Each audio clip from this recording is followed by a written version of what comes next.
అదే RTV app వార్తల్ని క్షణాల్లో చదివే అవకాశం ఉంటుంది. ఒక న్యూస్ పేపర్, ఒక టెలివిజన్ ఛానల్ మీ చేతుల్లో ఎప్పుడూ ఉంటాయి. Welcome to RTV. నేను మీ గయాజ్ని.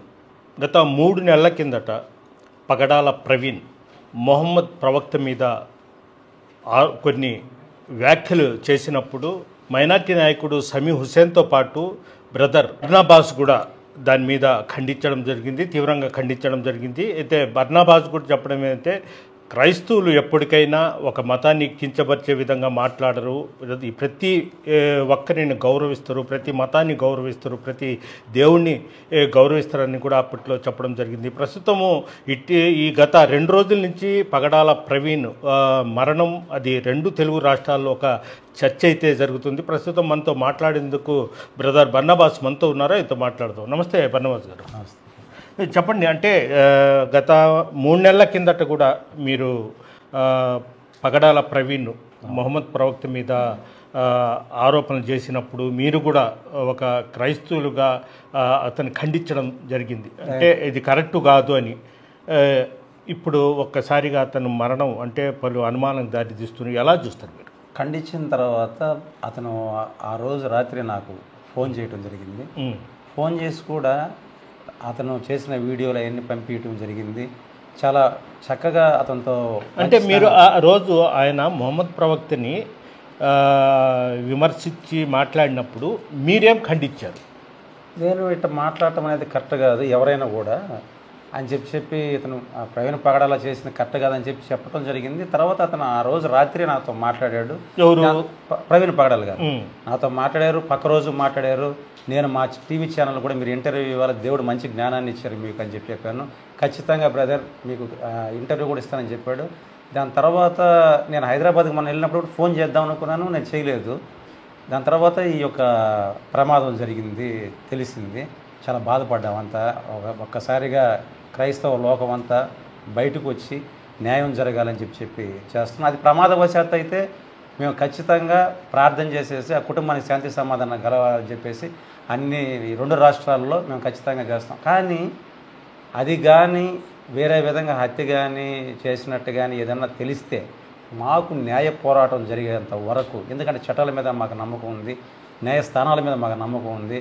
క్రైస్తవులు ఏంద్ర గమ్ముగా ప్రార్థన చేసుకుంటారు, ఇళ్లలో కూర్చొని అనుకుంటున్నారేమో. ఖచ్చితంగా బయటకు వచ్చి న్యాయం జరిగిన దాకా ఖచ్చితంగా పోరాటం చేస్తాం, ఇదిలోకి వస్తాం. బర్నాబాస్ గారు, ఇంకొకటి ఏంటంటే గతంలో పాస్టర్ల మీద దాడులు జరిగాయి, హత్యలు కూడా జరిగాయి.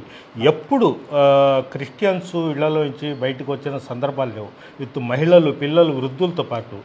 ఏంటి స్పెషాలిటీ ఏంటి పగడాల ప్రవీణ్ పట్ల? అంటే సోషల్ మీడియా బాగా ముందుకు వచ్చింది కాబట్టి జరిగే దారుణాలని చూస్తూ ఉన్నారు వాళ్ళు. చూసిన తర్వాత మేము కూడా గత 2-3 నెలలుగా ఒక క్రైస్తవ దళాన్ని ఏర్పాటు చేసి ఎక్కడ ఏది జరిగినా మనం అందరం ఒక గుంపుగా పోయి ప్రార్థన చేద్దామనే వినాదంతో ముందుకు పోతున్నాం. ఇప్పుడు మేము ఒక మెసేజ్ పెడితే 100-200 మంది, ముఖ్యంగా ఆడవాళ్ళు బయటకు వస్తున్నారంటే వాళ్ళల్లో మేమంతా చెప్పడం కూడా జరిగింది. యేసు ప్రభువుని మాకు అన్నీ యేసు ప్రభు వేయాలా, నీ భార్యని కానీ, నీ భర్తని కానీ, నీ బిడ్డలను కానీ ఏదన్నా అంటే రోషం భయంకరంగా వస్తుంది, బయటకు వస్తావు. అది అన్నీ ఇచ్చే యేసు ప్రభుని కానీ ఏదంటే ఇప్పుడు బయటకు మాట్లాడటం వల్ల ఇవన్నీ మేము మాట్లాడటం జరిగింది. దాన్ని నెల్లూరు జిల్లాలో అయితే ఒక అవేర్నెస్ వచ్చింది, అందరూ బయటికి కూడా వస్తున్నారు. అదేవిధంగా 2 రాష్ట్రాల్లో కూడా క్రైస్తవులు చూశారు విసిగిపోయారు. అందుకని బయటకు వచ్చారు. ఇంకా బయటకు వస్తాం కూడా, న్యాయ పోరాటం చేస్తాం. చర్చిలు తగలబెడుతున్నారు, చర్చి పాస్టర్లను కొడుతున్నారు. మన రాష్ట్రంలోనే కొన్ని దరిదాపు 3000 చిల్లర చర్చిలు క్లోజ్ చేసేసారు. అవన్నీ దాని గురించి ఎవరు ఏం మాట్లాడుతున్నది కూడా. ఇంకా మాకు ఎవరు మాట్లాడినప్పుడు ఖచ్చితంగా మేము న్యాయ పోరాటానికి సిద్ధమవుతాం. అదేవిధంగా ఇప్పుడు చనిపోయిన వ్యక్తి పట్ల కూడా రకరకాలుగా కామెంట్లు, పోస్టులు పెడుతున్నారు. దాన్ని ఎలా చూస్తారు? ఈ మనిషి ఒక్క నిమిషం సార్, ఇది చూడండి.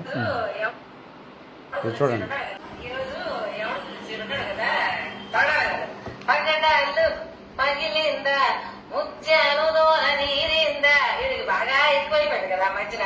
ఇది వారోత్సవాలు పెట్టి కర్ణాటక బాగా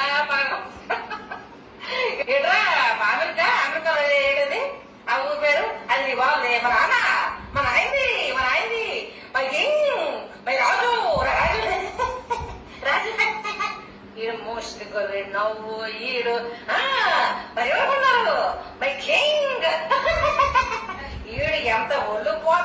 పంపిస్తాను అంటారా? ముష్టి కొరిగే ముష్టి మూత వేసుకొని పేర మహం వేసుకొని బాబు ముష్టి నవ్వు వేసుకొని నవ్వేదికి రాస్తుంది పని మళ్ళీ నీకు స్పీచ్ ఇస్తాం నవ్వేదిరా. ఇలా విమర్శలు చేస్తున్నారంటారా? ఇప్పుడు ఈ మనిషిని చూశారు కదా మీరు, ఇప్పసారా తాగి మన ఈ ట్రాక్టర్ బండి ఉంది చూసారా తిరణాలలో, ఇప్పసారా తాగి అక్కడ కుప్పి గంతులు వేసుకునేది కూడా అతని గురించి మాట్లాడుతుంది. అతని గురించి అసలు తెలిసినట్లేదు. దరిదాపు 200 మంది పిల్లల్ని అతను అడాప్ట్ చేసుకునేసేసి వాళ్ళని చూస్తూ, అదేవిధంగా ఇద్దరు పిల్లకాయలు అయితే ఇంకొక 2 పిల్లకాయలను కూడా దత్తత తీసుకొని అతనుకున్న జ్ఞానాన్ని అనేక దేశాలలో అనేక రాష్ట్రాలలో ప్రచురిస్తూ ఉన్నటువంటి వ్యక్తి గురించి, చనిపోయిన వ్యక్తిని గురించి కనీసం ఇంగిత జ్ఞానం ఉంది ఈ మనిషికి. అట్లా మాట్లాడుతుంది. అంటే ఇటువంటి డ్యాన్సులు వేసుకునే వాళ్ళు కూడా ఈమె చూశారు కదా ఎటుందా, ఆమె మళ్ళా కిండలు చేయటం ఆయన్ని ఆ నవ్వు అయి పెట్టి. ఇది ఎంతవరకు సబబు? ఖచ్చితంగా దేవుడే చూసుకుంటాడు ఇటాటోళ్ళని. ఎందుకంటే నీ మతాన్ని ఆచరించి పరమతాన్ని గౌరవించు. హిందూ ముస్లిం క్రిస్టియన్ బాయిగా ఉన్న ఈ దేశంలో ఒక 5-6 మంది ఉన్నారు. వీళ్ళ వల్ల ఇప్పుడు వాళ్ళు కూడా సెక్యూరిటీ పెట్టుకున్నారు. రాధామనోహర్ దాస్ 10 మంది, ఆయన ఎప్పుడు ఆడకి పోతాడో కూడా తెలియదు. వాడు ఎక్స్ క్రిస్టియన్కి 50 మంది, వాడు కరుణాకర్ సుగ్నాకి 25 మంది, వాడు లలిత్ కుమార్కి యువతని భయంకరంగా చెడగొడుతున్నారు వీళ్ళు. అందరం మాకు ఎక్కువ ఫ్రెండ్స్ అంతా ముస్లిమ్స్ క్రిస్టియన్స్ తో పాటు హిందువులు కూడా చాలా ఎక్కువ మంది మాకు ఫ్రెండ్స్ అంతా. మా క్రైస్తవ ఫ్రెండ్స్ కంటే మాకు హిందూ ముస్లిమ్స్ ఫ్రెండ్స్ చాలామంది ఎక్కువ. వాళ్ళే తిడుతున్నారు ఈ జరిగే దారుణాలు ఏంది, అసలు వీడు బుద్ధి ఉందా లేదని చెప్పి. మన రాజమండ్రిలో చూస్తుంటారు, హిందువులు ముస్లిమ్స్ క్రిస్టియన్స్ పోయి కేసు పెట్టారు రాధామనోహర్ దాస్ మీద. ఎవరు లేని సమయంలో పోవటం, చర్చిలు తీయడం, వాళ్ళ పోస్టులు అతికియటం, ఇవన్నీ అవసరమా? ఏం చేయాలని? ఈ దేశాన్ని ఏలుతున్న పెద్ద అధర్మం ఏదన్నంటే మతం. ఓకే బర్నబాస్, ఇంకొకటి అంటే పగడాల ప్రవీణ్ అప్పుడు ప్రవక్తను విమర్శించినప్పుడు మీ స్నేహితులు సమీ అదేవిధంగా మీరు ఖండించారు. ఆయన కూడా తప్పు జరిగింది అని అక్కడికి ఇదైపోయింది. మామూలుగా ఇది అంటే వ్యక్తిగతమైన ఆస్తులు గొడవలు లేవు, మాలు లేవు. ఎందుకు సమీని టార్గెట్ చేస్తున్నారు, మిమ్మల్ని కూడా విమర్శిస్తున్నారు? ఎందుకంటే ఇక్కడ ఏంటంటే మనల్ని ఏదన్నా అంటారు అనుకోండి, ఖచ్చితంగా మనం పోతే పోయింది అని అనుకుంటాం. కానీ నేను ఆరాధించే దేవుణ్ణి, హిందువులైనా ముస్లిమ్స్ అయినా క్రిస్టియన్స్ అయినా, మేము ఆరాధించే దేవుళ్ళని అంటే అందరికి ఉండదేమో కానీ మాకైతే ఉంటుంది. ఖచ్చితంగా మా దేవుణ్ణి కానీ ఏదంటే మేము చెప్పేది అదే, మీ మతాన్ని ఆచరించుకొని పరమతాన్ని గౌరవించండి అన్నప్పుడు ఖచ్చితంగా రియాక్ట్ అవ్వటం అనేది అది ఎవరికైనా వస్తుంది. అట్టగాని కాలేదంటే ఇదంతా డ్రామా వ్యవహారమే అది. కాబట్టి మా దేవుడిని అన్నప్పుడు మాకు కోపం వస్తుంది, ఖచ్చితంగా మాట్లాడుతుంది దాని గురించి. ఇప్పుడు సమీకి కూడా ప్రాణహాని ఉందని కూడా అతను సీఎంని అదేవిధంగా హోమ్ మినిస్టర్ని కూడా లెటర్ రాయడం జరిగింది. అంటే ఇప్పుడు మాకు ప్రవీణ్ గురించి జరిగింది, ప్రవీణ్ పగడాల గురించి అతని మీద వాళ్ళు పెడుతున్నారు, పోస్టింగ్ పెడుతున్నారని చెప్పి నాకు కూడా తెలిసింది. నేను కూడా కొన్ని కామెంట్లు కూడా చూశాను.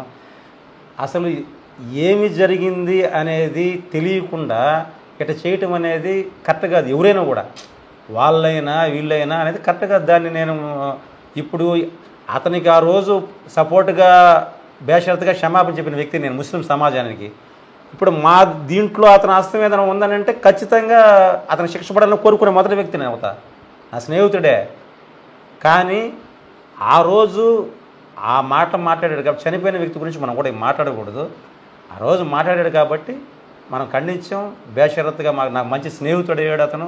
దాని తర్వాత మళ్ళీ మాట్లాడటం జరిగింది. ఈ ప్రమాదవశాత్తు జరిగిందా ఏమని జరిగిందా అసలు ఎవడు చేశాడనేది రాకుండా ఒక్కొక్క నా అభిప్రాయం నాకు ఉంటుందండి. ఎవరు ఎప్పుడు నేను రాధా మనోహర్ దాస్ చేశాడని నేను అనుకుంటాను, ఇంకోటి ఎక్స్ క్రిస్టియన్ ప్రవీణ్ చేశాడని అనుకుంటాను, కొందరు షమీ చేశాడు అనుకుంటారు, ఇంకోరు అనుకుంటున్నారు. అది కాదు కదా కరెక్ట్. ప్రభుత్వాలు ఉన్నాయి, చట్టాలు ఉన్నాయి, న్యాయస్థానాలు ఉన్నాయి. ముందు ఆ రిపోర్ట్ రానియండి. రిపోర్ట్ వస్తే ఎవడైనా వదిలే ప్రసక్తే లేదు. మాకు వాళ్ళకి శిక్ష పడిన దాకా మేము వీధుల్లోకి వస్తాం, 2 రాష్ట్రాల నుంచి బయటకు వస్తాం, అదైతే గ్యారంటీ. ఒకటి ఇప్పుడు పగడాల ప్రవీణ్ చనిపోయాడు. చనిపోయిన తర్వాత యావత్తు సమీ హుసేని కూడా మైనార్టీస్ మొత్తం కలిసి నిన్న ప్రార్థనలు కూడా పెట్టడం జరిగింది. క్రిస్టియన్స్ మొత్తం పెడతా ఉన్నారు. అంటే చనిపోయిన వ్యక్తిని ఎవరైనా సానుభూతి ఖచ్చితం. అయితే కొంతమంది ఒక మతానికి చెందిన వాళ్ళు ఎందుకు వ్యంగ్యంగా చూపిస్తే ఇచ్చేస్తే మీరు ఎలా చూస్తారు దాన్ని? ఇప్పుడు అలాంటి వారిపై సుమోటో కింద ప్రభుత్వాలు కూడా ఎందుకు చర్యలు చేపట్టడం లేదు? అవి ప్రభుత్వాలు ఫస్టే కానీ చేపట్టుంటే ఇన్ని దారుణాలు జరగవు. ఈ సోషల్ మీడియా వాళ్ళు కూడా ఇంటర్వ్యూ చేసేటప్పుడు వీళ్ళు క్రిస్టియన్స్ని ముస్లిమ్స్ని టార్గెట్ చేస్తారు, అడుగుతారు కదా. ఇప్పుడు వాళ్ళు అడిగే ప్రశ్న కూడా వీళ్ళు వినాలి కదా, అవి వినరు. అసలు ఇప్పుడు ఒక మనిషిని టార్గెట్ చేయటం అనేది ఇవన్నీ జరుగుతున్నాయి. దానికి కారణం ఏంటంటే వాళ్ళు డబ్బుల సంపాదన కోసం, అల్ప సంపాదన కోసం. ఎందుకంటే క్రిస్టియన్లో ఒకటి ఉంది, నిన్ను వల్ల నీ పొరుగును అని ప్రేమించుకుని ఉంది. మాకు బైబిల్ చెప్పేది అదే, నిన్ను వల్ల నీ పొరుగు అని ప్రేమించుకుందని. ఇంత జరుగుతున్నా బయటకు వచ్చామే కానీ ఎక్కడన్నా తగలబెట్టడం ఇది చేయటం చేసామా? కొన్ని లక్షల మంది బయటకు వచ్చాము, గమ్ముగానే ఉన్నాము. మాకు నివేదిక వచ్చిన దాకా చూస్తామని చెప్పి రేపు మేము కూడా చేసేది న్యాయ పోరాటమే. మేము ఎత్తుకోపోయి బైబిల్ ఎత్తుకోపోయి ప్రార్థన చేసి రావటమే. మమ్మల్ని ఇబ్బంది పెట్టిన వాళ్ళ గురించి కూడా ప్రార్థన చేయటమే మాకు బైబిల్ నేర్పించింది. అట్టని పిల్లిని కూడా ఒక రూమ్లో వేసి కొడితే తిరగబడకుండా ఉండదు. అట్టని మీరు కొడతా ఉంటే కొడుచుకుంటా ఉండాలి. మా పరిస్థితి అంతేనా? దేవుడు చూసుకుంటాడు. మమ్మల్ని నడిపించేది దేవుడే. మేము పూర్తిగా దేవుడి మీద ఆధారపడ్డాం. కానీ మీరు చెప్పారు చూసారా, ఒక 5-6 మంది 8 మంది చేసే ఈ పని ఏమో క్రిస్టియన్ పేరుతో షమీకి కూడా ఫేక్ పెట్టవచ్చు, లేకపోతే ఇంకొకడు వేరే వాళ్ళ ద్వారా పెట్టుండొచ్చు. కానీ అతనికి ఈ విధంగా పెడుతున్నారు, ఏం చేస్తామని చెప్పి ఆందోళన ఉండొచ్చు. ప్రభుత్వాన్ని ఖచ్చితంగా అడుగుతున్నారు, ప్రభుత్వం స్పందించాలా.